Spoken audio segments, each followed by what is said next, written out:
they're-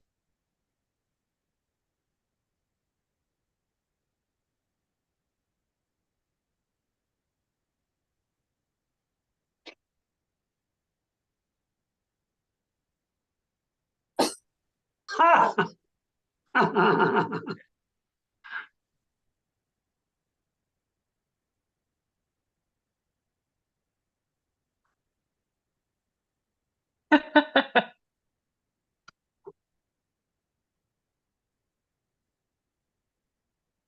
I like even intros. Ah! Theater is this. Let's take it from the top. So you want me to tell? Do you want me to tell them that was you breathing? Gotcha. Ugh, I was feeling really good about my answer. Now I'm gonna feel fake. It was really lovely. But this time I'll throw it to Cassandra for the right. There we go.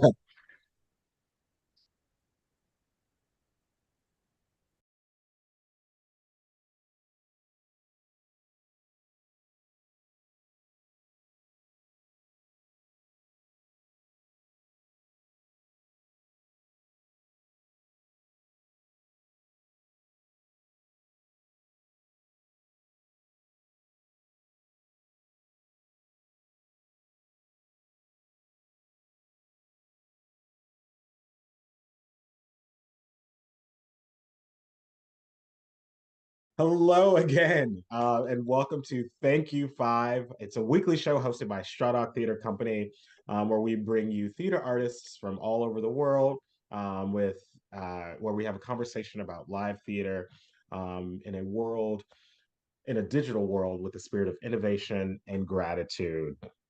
My name is Johnard Washington. I am an actor here in Evanston, aka Chicago, um, and where I love my home as an artist here. It's been pretty cool. I'm a Strawdog Theater member and a Bramble Theater member. Um, will you tell us a little bit about yourself? Also from Chicago, have been knocking around this town since the early 80s, doing theater, film, television. And I got starting with Second City Touring Company back in 84.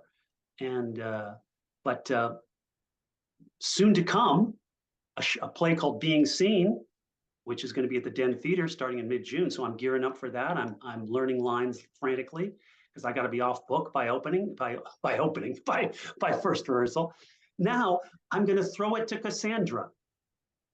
Oh, I'm Cassandra Rose. I use she, her pronouns. I'm coming to you from Santa Monica, which is the Evanston of LA. I like to describe myself as a playwright turned screenwriter turned radio play and audio drama writer, as well as narrative designer. I'm glad we're doing this the second time because I forgot to pitch my own stuff, which is that I have a class that I'm teaching about radio plays and writing audio drama at Playpen that starts in 2 weeks. And also I'm refed by Citizen Skull, so my manager will be happy as well. And I am going to throw it over to Noah. Thank you. My name is Noah Simon, of the Strawdog Theater Company Emeritus. That means I used to be in the theater company for all you. And I'm now living in Green Bay, Wisconsin, where my wife has a fancy job running a big performing arts center.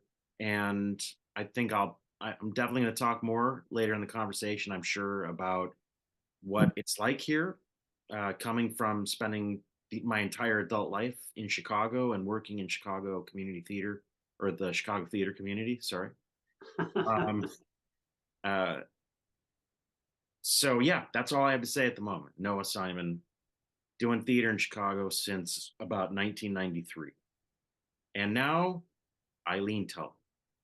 Hello, I'm Eileen Tull, pronoun she, her, and I am a theater teacher. I'm a director, playwright, actor-ish. I'm more of a solo performer. I do solo performances, storytelling, poetry, and weird performance art on the street sometimes.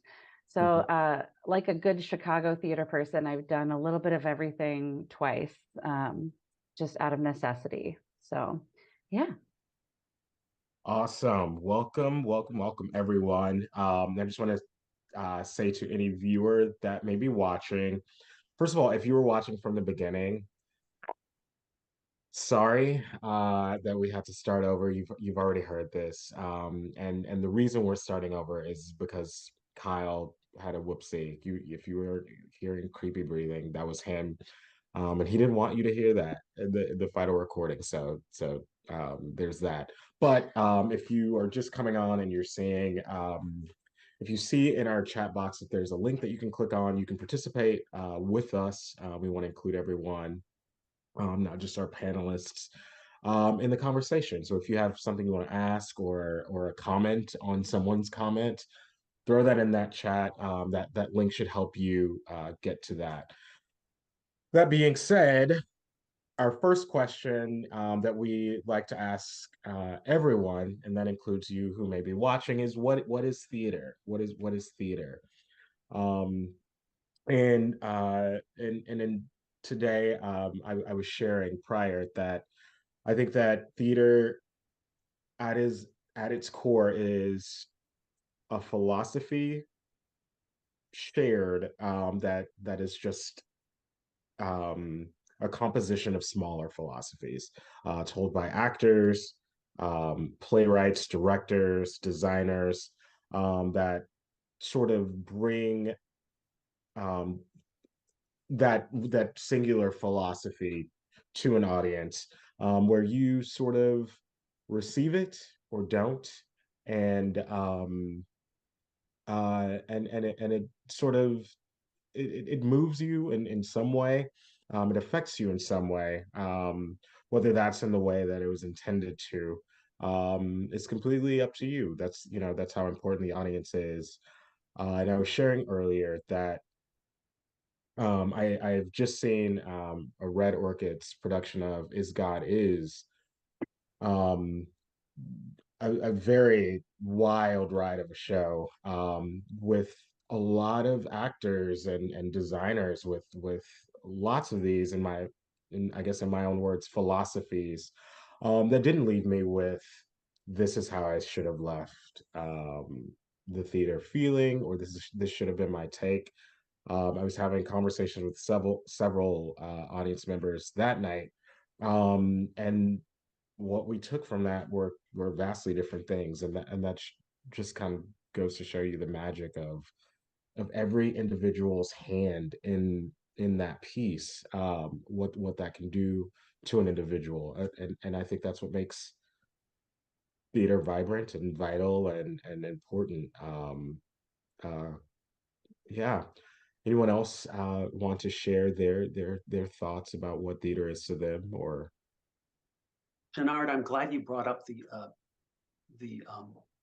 uh, Red Orchid Theater, because I did a show there that called Eric LaRue, and you're talking about how it affects the audience. That show pinned the audience's ears back. We got to the end of that show and people were like stunned.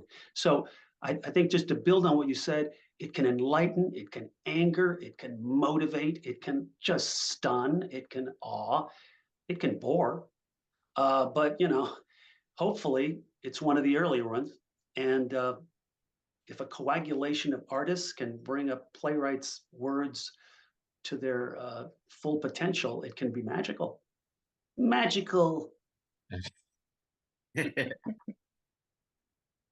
I mean, I'll jump in next. Obviously, I come from the perspective of a playwright, not having to perform a certain piece over and over again, more the creation of it. And as I mentioned at the top with my intro, I've moved into a lot of other writing industries as well. And so the answer for me comes down to like a necessity of defining how is theater not screenwriting? How is theater not a radio play, even though there's a lot of overlap? Like Strawdog just did a show, it was a radio play, but it's still different than like theater, right? Where you're using all the senses and not just audio. But for me, I always define theater as the moment in J.M. Barrie's Peter Pan on stage when the darling children fly for the first time. Because when you see that in a theater, the play's been around spoiler alert, they fly. It always happens in every show. I know Eileen's eyes right now. I'm sorry. But audiences always react to that. They're always like, oh, there's just suddenly there's like magic in the air. There's people reacting. They're very excited that this thing's happening in front of them. You watch that same moment in like Peter Pan and Wendy that just came out on Disney Plus. Like everyone's just like, when are we going to get to the pirates?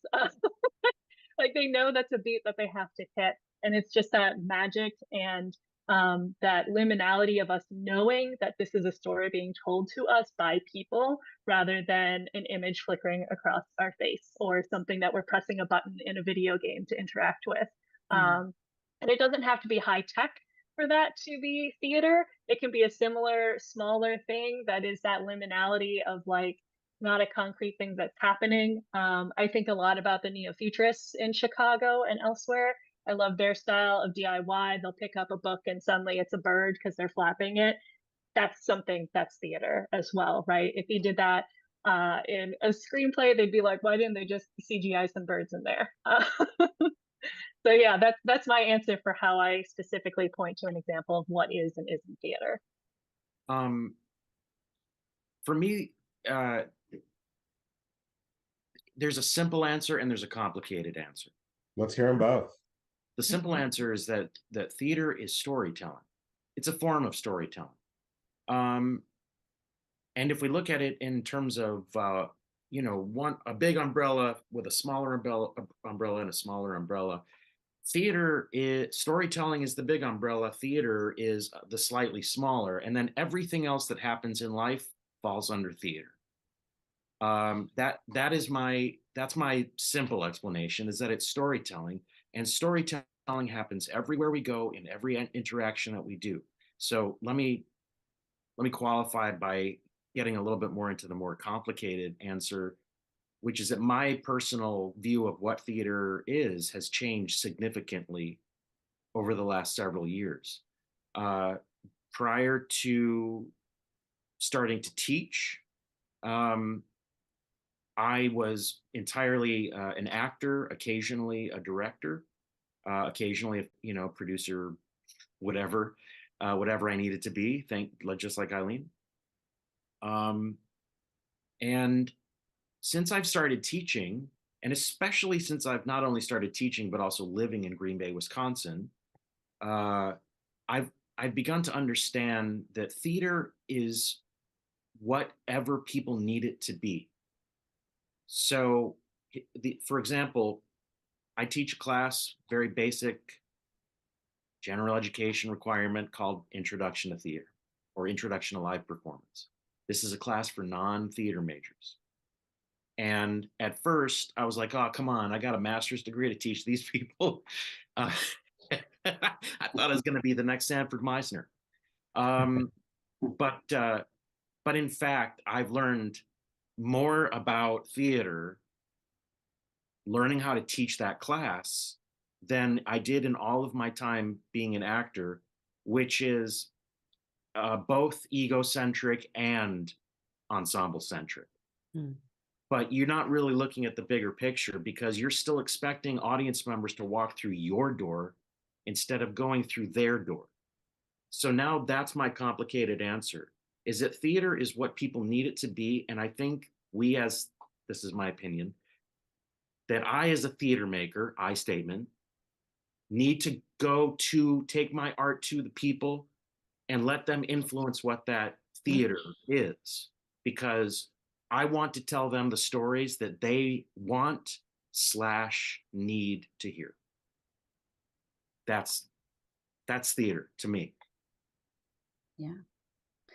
Yeah, I have a lot of similar thoughts as an educator, because I think going from being a professional theater maker and striving to make good art, I think that it can be a lot of the goal is like, I want to make good plays well. We want to put on great shows. We want to, get lots of people to come in and say, that was really good. We liked it. Do it again. Here's some money. And I think that I love doing that. I love making good plays that people like. But teaching, and I teach all ages. So I teach age 1.5 is the youngest. And then I think my oldest senior is 84. and I teach everybody in between. And I teach for a large organization that I don't speak for publicly because it all gets very sticky. So just a very large organization that has many outdoor spaces in the Chicago area. So I will teach the 4-year-olds theater. We'll do Goldilocks and the Three Bears. And they get to say, oh, somebody ate my porridge and they ate it all up. And I've seen kids, even today, I had a kid who walked in, it was their first day in class, and she was crying, clinging to her adult person. And by the end of the class, she was dancing around and smiling and doing the little ribbon sticks and all that. And we don't have an audience in those classes. We're not performing for audience. And when you're trying to make good plays well, audience is essential. We rehearse so that we get the audience. You know, that part of the collaboration is essential. But there's this other part of theater that isn't about audience. It's not product based. It's not end goal based. It's about the process. And sometimes it's nice if, you know, the kids' parents come in and see and they say, oh my gosh, or they're more like, you know, phone up filming it. But it's not really about the end goal. It is about the process. It's just for fun, you know, like they're not doing this because they want Chris Jones to write a good review. You know, they're doing it like because it brings them pure joy. So I have a lot of different thoughts about like what theater is. And I think that the answer is like theater is, you know, kind of whatever people are looking for from it. But I am pretty firm on theater. ER is a building. Theater RE is a feeling, you know. I can definitely agree on that. I mean these guys were really, really wonderful answers. And uh I mean, I guess I had to have thought about it in some way, but like I do like the idea of it being whatever you need it to be. And I think that goes for um creators as well. Um like right now as an actor, you know, Cassandra, I know your people are, you know, holding it down on a strike. And so like I need it to validate me. I need gigs to validate me as an actor. You know, I know we've probably all been in shows where um there's an experience that has happened or that we've all gone through that sort of turns us as creators into like a family. There and you know, needs change as the show goes on, but also um kind of as like an artist where you hold on to like a really good idea, a really good artistic choice. The ability to let that go as a creator is just as essential. And I think that's equally present to want for your audience. Like I give you this and it's yours to take however you want it because I can't control whatever it is you need. I think that's beautiful. And I also liked what you were talking about, Cassandra. I may have said this in the past, but uh in school I was taught that like, you know, kind of like you were saying with Peter Pan, it is like these are like the pivotal moments. These are like the craziest moments of someone's life, or like the lowliest or the most lovely of someone's life. And you give that to someone. And in theater, um what I do like is you just can't pause it. And not necessarily that all theater arrests an audience and has you, you know, with your ears back like your production did, well, but like there's a magic in theater that they have to just bear witness, and you can't escape unless, you know, you've got to go pee and you didn't do it earlier, or, you know, something crazy has happened. But I do like that theater has the power to do that. um Yeah, and also for the WGA strike that's happening right now across the whole country. Yeah, they're all doing theater. Everyone on those picket lines, they're doing theater now. They're holding up their hand props. The reviewers are the studios, and their audience are the Teamsters across the street, refusing to cross picket lines while the performance continues. Yeah, which is just a beautiful thing to see. Um, yeah, it's the what you're saying about the time on stage, I feel is such a great responsibility as well for theater, is that we have to be precious with our time. Um, and one of my mentors, Andrew Hinderrocker, who I think was also pulling from the book The Empty Space, was talking about like you have like the first 15 minutes to get people for a full night of theater, and after that, you're SOL. Like you got to reward them in those 15 minutes and be like, here are all these tasty treats that I want you to carry with you. I'm giving you all this great information. Please stick around for the rest of the play. Because I think we've all been in theater when the opposite has happened and we get to the 15-minute mark and we're like, okay, so what do I do after this? Or I want to do a play that's different than this. How would I do that? And you start daydreaming. You're like, what if this play could be good?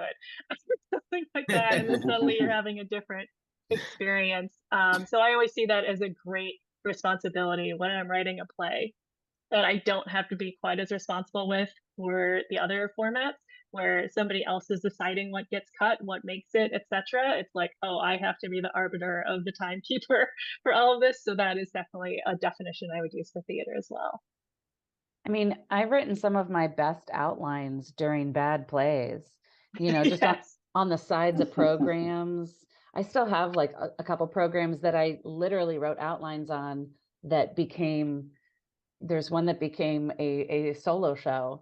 But I was like, okay, 15 minutes, basically we're up. And I was like, just going to get a pen and like, play on the lights that are going on and just scroll down some notes, because it can be inspiring, but if you're not going to the theater to be inspired to write a whole other piece, it's and you've paid a babysitter, it's a bit of a bummer. Yeah. I had a friend. I had a friend who, when he does not keep secret his reaction to a bad play. I mean, I'll be sitting next to him, and I'll just suddenly hear the, oh, oh, come on, man. By the way, it was Stacy. It was King Lear with Stacy Keach. Oh, that was That's a awesome. good man. And he's like, oh God.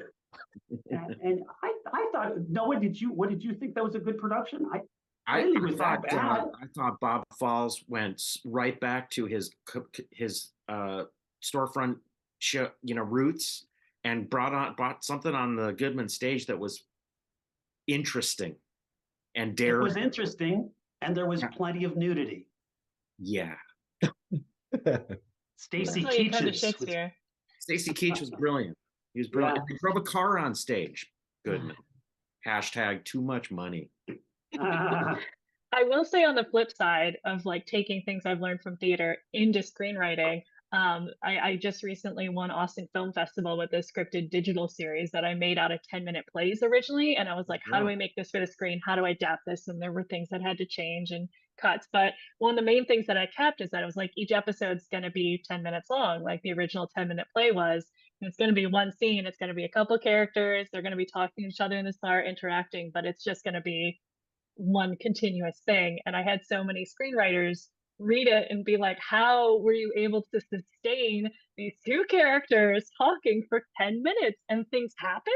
And I was like, yeah, baby, welcome to theater. Yeah. Man. Awesome. So I'm gonna just go to the next question. This comes from Carissa. Thank you, Carissa, for your question. What advice would you give for the next generation of theater artists who are graduating this semester and about to start their professional careers?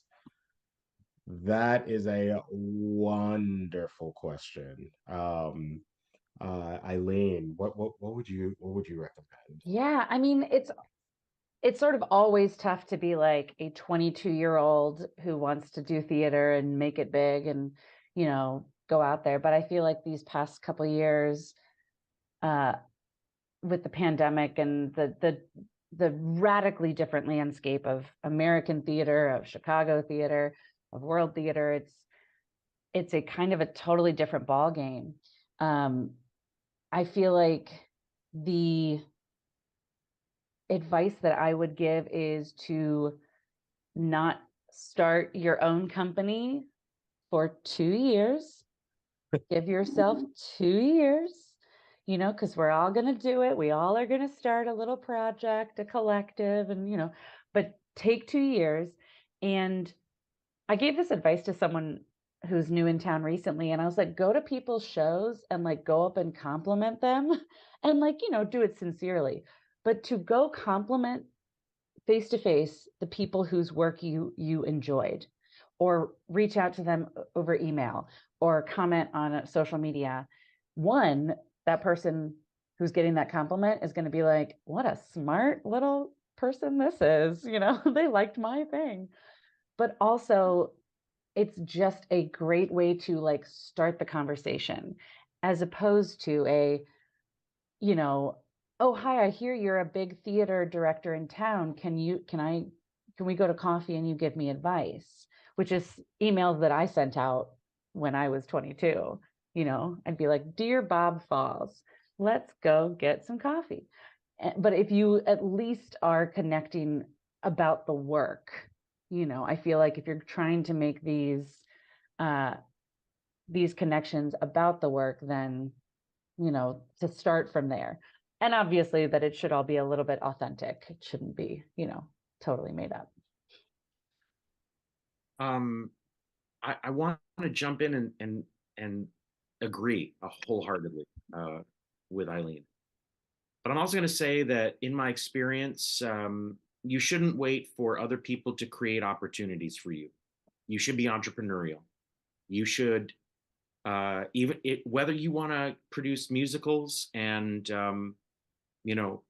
slapstick comedies, or you want to get out there and do social justice theater, therapeutic theater, anything. Create an idea, have a dream, set goals, and go out there and make it happen. That's the beauty of Chicago theater specifically. I can't say as much for any of the other cities in the country where there's a lot of great theater happening, from obviously New York, Dallas, Houston, Seattle, LA. I mean, there's great theater all over the country. My experience is in Chicago. And one of the things I love so much about Chicago is that it's a good place for the entrepreneur to fail. Yeah.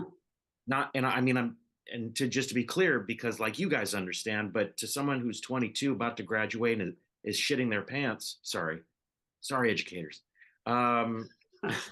pooping in their pants, pooping in their pants, going doo-doo in their pants. Failure is your friend. And in a place like Chicago, you can raise money for a show, even if you don't know what you want your theater company to be, but you got 4, 5, 10 friends and everybody wants to put on this or that show. You can do it. You go to a bar, invite all your friends and family, raise, several $1,000s and put that show on. And you know what? If that show is a bomb and it sucks, guess what? The next week, you can go to a different bar, hold a different benefit, raise more money, and then do a different show. It's okay to fail. But my point is, be entrepreneurial, make your own opportunities. Don't wait for someone else to look after you, because I mean this in the best way possible, because there are a lot of people out there who care about you, but they don't care about your career. They don't. They care about their own career in the best way possible. Again, like, it's not like this competitive cutthroat thing. It's just that we're all kind of out there trying to figure out, how do we get to the brass ring? Yeah, I think you got to, to build on that. I think you got to be ferocious starting out. You can't take no for an answer. I mean, and you're right that Chicago is a great place to be able to get your feet wet and fall on your face and get back up. But yeah, ferocious. I mean, my career got launched when I did not. I wasn't on the list to audition for Second City. And I showed up and just sat in the friggin' lobby for 4 hours. And they finally said, this poor guy, let's let him in, and they actually, I auditioned, I got called back again, and I didn't get cast that time, but I got cast the next time. So if I had said, geez, I don't want to be a bother, no, be a bother, be persistent, because that's going to open some doors. Yeah. Well, it's like, be a bother, but especially don't be an asshole. Like, and there is a fine line, to be persistent and to say, I'm, I deserve to take up space. I deserve a seat at the table, but also I'm going to treat people with respect. Because if somebody turns in a bad show, or somebody really bites it one night playing Hamlet, I'm willing to be like, okay, sure, great. But if somebody is a jerk, if I like am hearing that somebody is like serially just hard to work with, or they're rude, or they're rude to the like box office people or stuff like that, forget them. That's where it's the headache of people. So yes, be persistent, make your own opportunities, but also like be kind and don't be a jerk. And that gets around when you are a jerk, real quick. Yeah. I do want to go back and underline, don't start a theater company right out of college. This is coming from somebody who over a decade started 3 theater companies in Chicago, like small little things. Don't go after the Jeffs. I know they say like you have to have 3 years, or like you have to have 2 shows per year. Like just don't do it. Go on Indiegogo, do 1 show. See if all of you go insane doing that 1 show. See if you all hate each other at the end of that show. Then plan what you want to do from there. Though I will say, like, just going for it, the second kind of theater thing that I did something called Indiegogo, and I had people give me money so that I could write them short plays. And I wrote 300 short plays that way. And that taught me a ton of like, what do people want to see on stage? Because people were requesting specific things. What can I write that I didn't think I could write? And how do I put this on stage and share this with other people? So that's my 2 cents right there. Yeah. I mean, the last thing I would say too is like, try to figure out how you can give back to communities. Like, there are lots of libraries, there are lots of, community centers, there's lots of spaces. But if you come in and you say, I want to do a show here, give me the key, we're going to be here 4 nights a week, blah, blah, blah. But you figure out, hey, I'd love to offer free classes, or I'd love to, we'll paint the interior of this place if you let us use it. Figure out how to be actually giving back, because especially in a place like Chicago where, there's a ton of theater, there's a ton of people scrambling, and, how can it be a partnership, because that's available. And then you don't need to raise thousands and thousands of dollars. You might need to raise $300 if you can take care of space, because you are, again, fostering those relationships. You can put on a show. Those are all good points. I'm thinking about like what I wish I was told in like right out of college. Student loans aside, I think that I had a fairly successful college career. So I like went in thinking this is how life is gonna be. Like it's just gonna be rainbows and Tonys and Oscars from here on out. And the thing is, when you are competing I'm coming from an actor's perspective, when you are competing in a pool of 20 other actors in your class, or like 80 other actors in your school, just multiply that.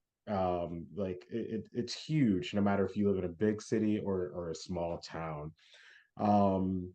So I would say if you are moving to a city that is not your college town or your hometown, build a mental nest where like you are comfortable where you are. Because if you are uncomfortable, if you don't have steady footing, your art will reflect that. and you want to be comfortable.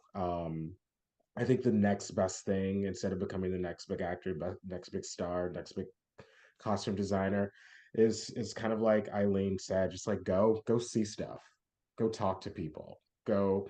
I think one of the best pieces of advice that I did get was, um, just book a show.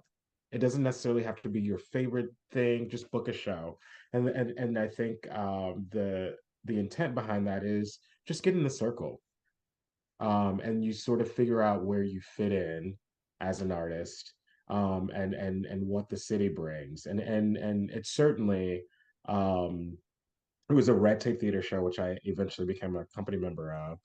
I learned a lot about Chicago theater. I learned how to play the game, what the game was. I got advice, and there's nothing. When you become a professional, it's completely different than your school life, because you will make much larger sacrifices, financially. You have loans maybe, that are just kind of like Santa's bag on your back, but you know what that meant for me, that what I didn't understand was sometimes in order to do a show, I have to figure out what my working job is to go on this audition or to put on that show. um so that takes time. Like that's a very real life sort of figuring out that needs to be done before you can say, I'm an artist, I can do this happily. um you just have to figure out that balance, start meeting people, start going to shows. Persistence. Will sat in that chair, like, uh uh being not being an asshole also means when you do finally book, or when you are in the space, you are kind, you're on time, you're prepared. um sometimes that'll get you work before talent. um I think that, that's where that school training should come into play, just making sure that if you're asked to do something, that you're ready to do it. And because there are several people who are willing to do it, it's you want to be indispensable. And I just think that, as artists, we're sensitive, and like, it typically reflects our life. Just make sure you're okay. Don't reach for the stars. um Issa Rae, talked about, she's a screenwriter, but she would say like how so many artists were like, oh, I want to reach up here, I want to go high, I want to go high, I want to go high. The best thing that she said she ever did for her career, and she's got like an 8-figure, career now, but like, look around in your environment. And I think this is helpful too, and what you guys were saying, who's on your level, who's starting out, like, that's where your energy is. Match your energy and then go from there.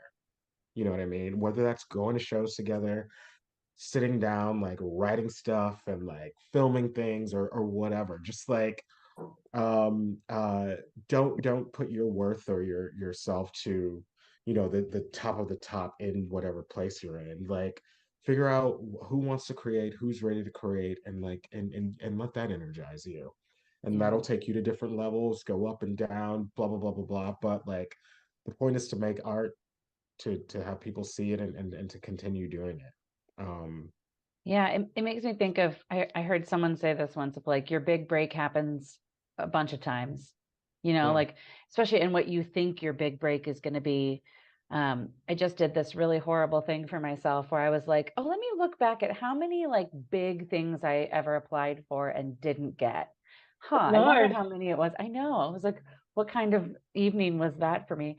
But I like went through and I was like, oh yeah, I applied for this fellowship and I got an interview for this, assistantship, and I like have done this in different cities, or I've gotten this thing, and I almost got this. And I remember thinking at every point, being like, if I don't get this, I don't know what I'm going to do. Like, oh, this is my only hope. Like, help me, Obi-Wan Kenobi. Like, this is, I have to get this one thing. And I was always so devastated.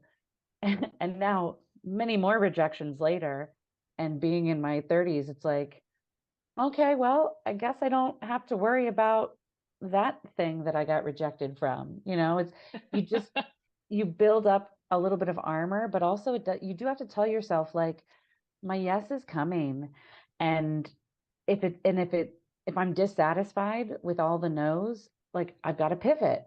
I'm a multidisciplinary artist, and so you know I auditioned for a while. Okay, auditioning's not working for me. Like maybe I'm going to write my own piece. Maybe I'm going to do a solo performance. Cool. Now that's my yes. And if you're not satisfied with where you are, you either got to keep trying or pivot. Absolutely. All right. Our next question comes from Manuel. There's a great amount of TYA shows that seem to aim towards under 12 or over 16. 13 to 15 can be crucial years of growth as they transition. Should children's theater companies prioritize this in the future or activate that movement? And for any viewers that may not know what a TYA show is, like theater for young adults or for young audiences. Um, and yeah, I mean, immediately, I personally haven't done a lot of children's theater. I've done one TYA show here, at Steppenwolf, and I think it was targeted slightly over.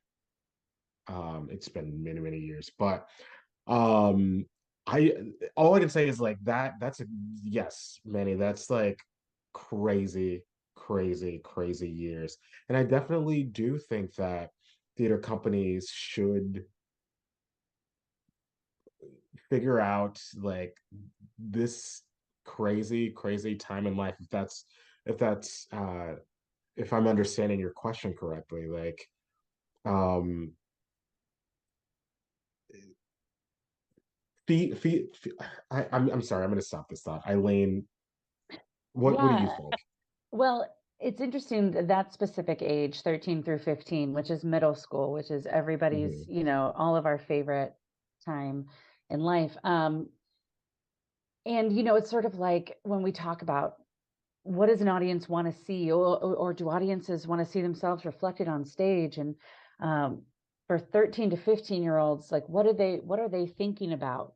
Well, they're thinking about sex, and they're thinking about grades, and they're thinking about sports, and they're thinking about glands, and they're thinking about nervousness, and they're thinking about their parents, and they're thinking about everything all at once. And so I can imagine, for some people, they're like, well, we don't want them to actually be talking about those things. I come from a really repressed Catholic place, uh, both physically and emotionally. Um, and so it was like, well, we won't talk about the things that you're dealing with because they're all horrible and complicated. And so what I find, for me, what I love to do with kids, kind of once they get over the age of around 10, is to have them write their own stuff. Um, a lot of times they'll write something and I'll shape it, or I have an adaptation of Alice in Wonderland where like I split them up into groups and I was like, okay, you guys write a scene. Now you guys write a scene. Like you write the Cheshire Cat scene. You write a scene with the Mad Hatter who turned into like the Unabomber. And part kids Like you today. do. Yeah. Yeah. And part of it is like, again, that's not necessarily going to be produced for a mass audience. But I think that when we think about like, oh, this age is so complicated, or there's not enough for them, then we need to get more classes for these kids to learn how to write plays. We need to get instructors and resources and money over to high schools in Chicago on the south and west side, where kids are dealing with a lot. They're dealing with a lot of shit, and they're not necessarily protected from it with like the veneer of being an innocent kid anymore. And if the arts is going to be a way for them to understand themselves or to move through this, then we need funding for these programs. So, Mr. President, this is my, send this to the NEA, get some funding over there, and permanent programs. Because we have a lot of people who will go in, and myself included, go into a Southside high school, go in for 3 days, teach these kids a 3-day workshop, and then say, okay, well, I'll be over on the far north side if you ever need anything. And then, then it's gone. So I don't know. That's my sort of soapy boxy thing. I love that soapy boxy thing. I also teach kids. I'm not as wide ranging as Eileen is, but I do creative writing workshops for kids as young as 6 all the way up to 18. And what I found, it's always grouped by age group. And what I found for those kids that are of that age range that we're talking about, that 10 to 14, that gap, when left to their own devices, that's the age where they stop writing their characters being the same age as them. That's when suddenly they're writing characters that are like 16, 17, 18 in college. And I think part of it is that psychology of being that age where you're just like, can't wait until I'm not this age anymore. So that could also be why like a lot of theater for young adults are like, it's 14 because the 11-year-old will want to see the 14-year-old thing. So thoughts on the psychology of children in America? Yes, that I was thinking that is exactly what I was thinking. And I admittedly, while I've been in a couple of TYA shows, I don't know a lot about producing TYA theater, but I'm thinking if I was a producer of TYA material, and I found myself in that situation where I didn't know what to do, and I had patrons who were saying, "Hey, you've left out the 13 to 15-year-olds. Don't you know what's important to them?" Well, no, I don't, but here's what I'm going to do. I'm going to go to one of the 5 major universities or half a dozen city colleges that are right here in the Chicagoland area, go to a psychology slash sociology department and say, hey, I produce theater for young audiences. And my patrons want theater that is geared towards 13 to 15-year-olds, but I have no idea of what's important to them. Can you help me as, person who studies this for a living? Yes, absolutely. We can talk about that. Great. Well, let's have a partnership. You tell me like what it is that is important to them. And as the theater artist, I'm going to make the story or go get my playwright friend to write a play that is specific to this kind of thing. So I guess my point is like, instead of like internally trying to solve all these problems, why aren't we reaching out into the greater community like in an interdisciplinary way? Yeah, and To bring other people into theater. I like in middle school, I went to performing arts middle school. It's also very strange that like the work that we were doing was like playing much older than ourselves in situations that are completely inappropriate for someone experiencing the amount of hormonal changes that I'm experiencing. Um, expected to reach like whatever levels when um if we did kind of like what you were saying or having students write and figure out these things uh we could actually figure out what it is that these children want to see or like want to feel a part of. And even going to this school, whenever I was this age, like going to an actual theater felt like something above me, and like this is a fancy night, or this is whatever, um as opposed to like you know if I had these resources, or if I had the information to speak to this audience, and I young Johnard, go to a theater, and the theater is speaking to me, that tells me at a very young age that like I can return back to this space and know that it's a place where I can come, that not necessarily speaks my voice, but it speaks my like truth, but like it's a place that I can go to understand something a little bit better, as opposed to seeing Pericles at 13 and just being like, that was pretty, like what does that have to do with me? Uh, Mhm, you know, mhm, mhm. uh I think that if we if we actually spent a little more time like figuring this question out, like it may be sort of a long-term reward for the life of, theater. Yeah. Just a thought. Argument could be made Stranger Things was so successful because it is that age range. And it could also be argued that's why Are You There, God? It's Me, Margaret is doing well in theaters. Yeah. That movie's so good. And just so like, it's like such a sublime experience. Um, but yeah, and I think part of it too is not every here's what I'll say. This age range is statistically when boys stop doing, I mean, on a very binary gender way, boys stop doing the arts and girls stop doing sports. Those things are happening simultaneously. And yeah, they do kind of like switch, boys will be more sports and girls will be more towards the arts. And again, we have lots of kids that aren't on that binary, and they of course are falling through all sorts of cracks. So there's, pushes to get more girls in sports, but there are so many less pushes to get boys in the arts. There's all these programs about supporting girls in sports, which I think is great. I was an athlete in high school, not to brag, but I was like on varsity volleyball, CHL, Wow. 2005. You guys heard of it? I'm sure you guys heard about me. But like that is important to get girls in sports, but it's so important too to kind of keep boys in theater as well. So all that being said is I think a lot of people think kids just want to be on stage and act, and kids want to touch a light board is what they want to do. Kids want to paint a set.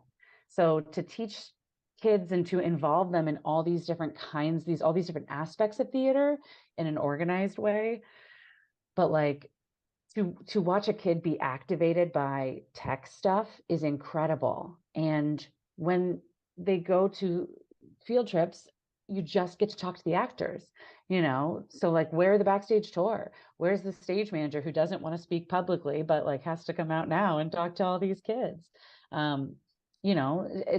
It just shatters the illusion that it all just happens magically when you see, oh, that's painted this way, or this person had to make that prop. And I think this may be our last question. I know there's like a whole bunch on board, but we are out of time, and we want to make sure our audience gets to bed and eats their food and watches the session if you haven't already. It seems like generosity is a subtext in tonight's discussion, and don't be a jerk, aka don't be a jerk. Can you point to the generosity moment that was granted to you, that was a turning point in your career? When was someone generous in your career that helped you, to where you are today? That's an easy one. For me, that's an easy one. Okay.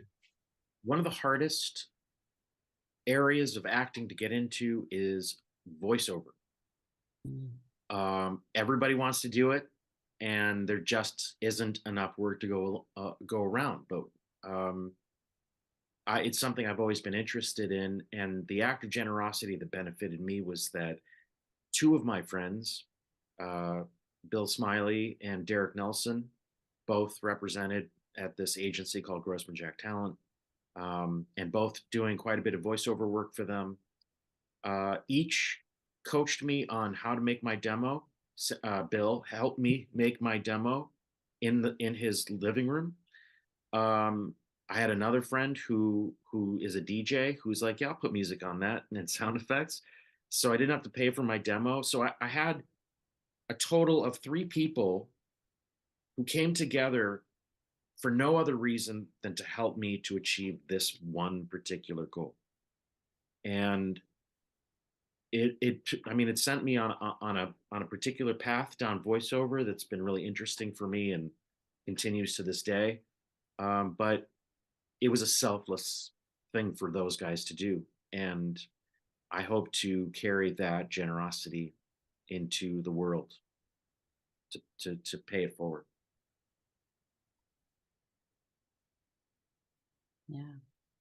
Yeah, I'll jump in and say So right out of college, like before graduation, I booked a stage management job. Like I missed a bunch of graduation events because I was in rehearsal, and I was like, yeah, this is part of it.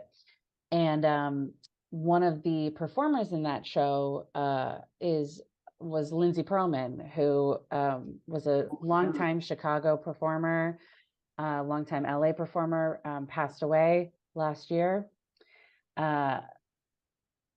And she was one of the performers in there. And, I worked really hard, but I was clearly like, I had not even turned 22 yet.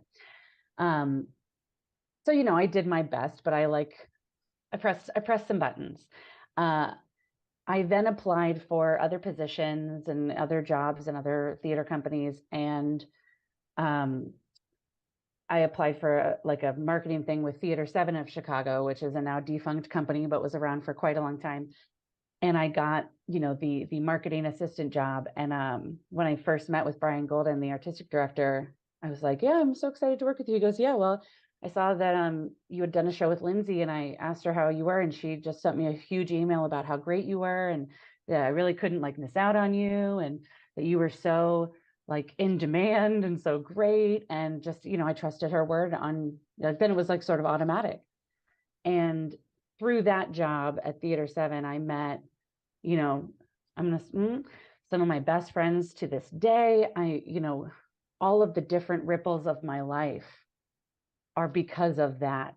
And I worked with them for a long time. And, I can trace that back to Lindsay, who Noah and I worked with her on a project we were just talking about before we started, that's very special. And it's the kind of thing that she didn't have, she could have just been like, oh yeah, she was my stage manager, but to go that extra step and to really be encouraging of someone and to really springboard someone, I've never forgotten that. And I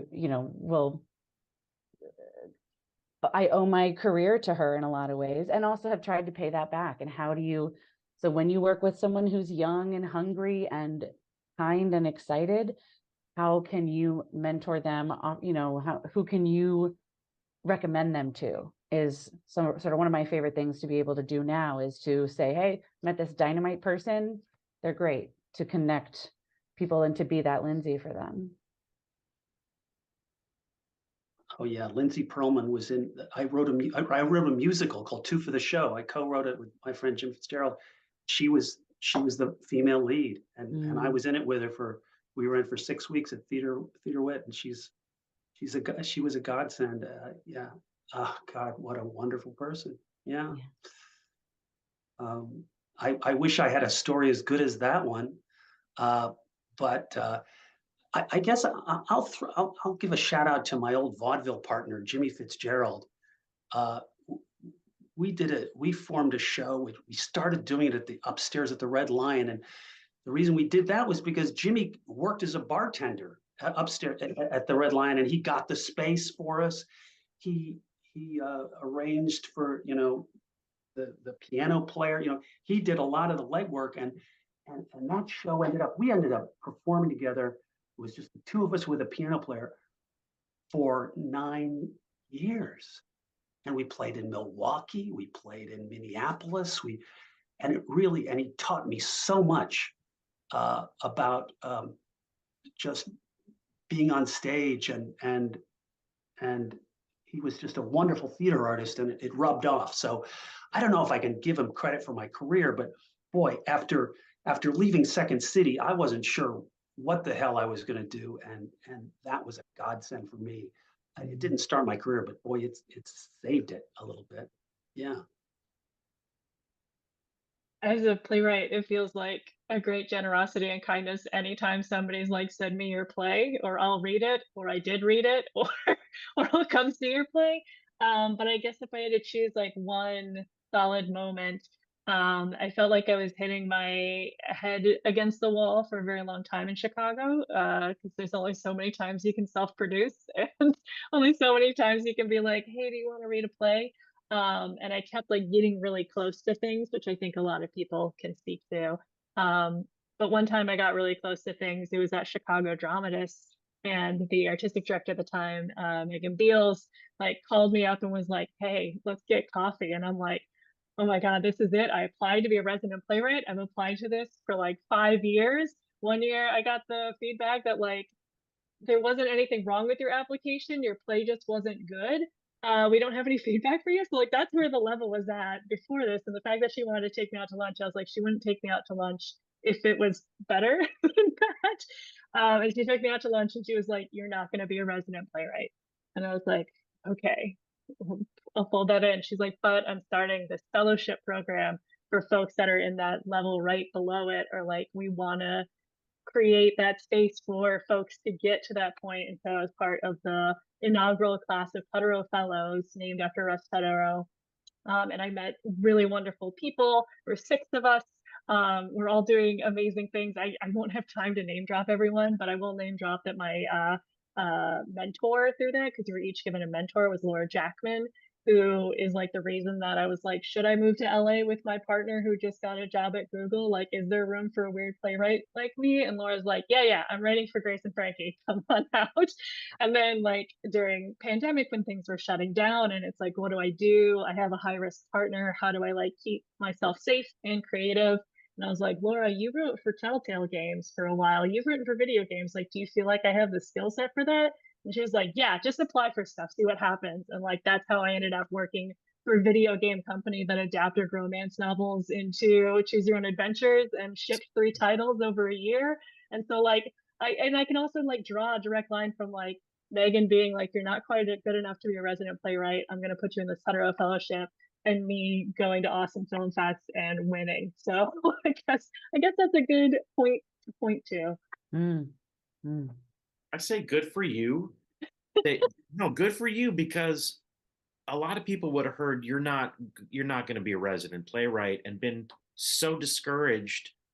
You know, they either got mad, sad, or just dropped theater altogether. And you instead you were like, okay, cool. Well, what's next? And that simple act of courage led to everything that has come since.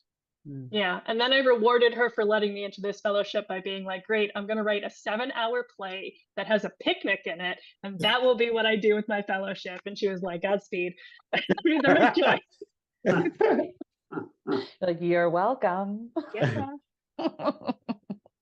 I'll just be really quick with mine.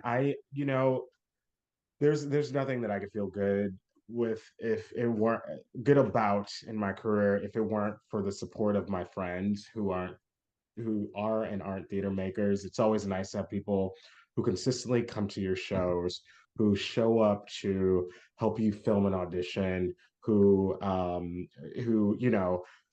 when I got into school, just like a class, which everyone watching, if you're like younger and watching this, keep taking classes. Who's gonna pay for that? I'm a poor artist. Friends helped me pay for that class, and it's that sort of support that sometimes doesn't come from your parents. It comes from the family that you've created in your respective city, your fellow artists, your fellow yay sayers who are like, I have your back in whatever way, because this is important to you and it's important for me to be a part of you reaching whatever next level that is. And that's just like artistic grace, and that's just scattered everywhere, I think. We can't do this alone. And with that, Eileen, Noah, Will, Cassandra, y'all, thank you so much for sharing your thoughts and your love tonight. Kyle, thank you for creating and producing the show. Thank You Five is made possible by Strawdog Theater Ensemble members. We run on a free theater model where our productions are made available to anyone and everyone. We keep this thing running by donations from anyone and everyone. So if you feel comfortable, head over to our website and make a donation. Come see our shows. We will see you next week for a conversation with more theater artists. Please submit your questions. And Cassandra, Eileen, Noah, Will, if you know somebody that will be great for this show, send them over to the Strawdog website and tell them about us and submit their names and just so we can keep the show going. And that goes to the listeners as well. If you are a person, or if you know a person that can do this, we'd love to have you. And also to you guys, if you're like, this is great, I want to do it again in a few weeks, come back. Um, Once again, visit strawdog.org to donate. Look at us and at Thank You Five. And thank you guys so much for watching. We'll see you next week. Thank you. Bye. Thank you. That Woo! double Zoom hand wave. I'm always like, bye.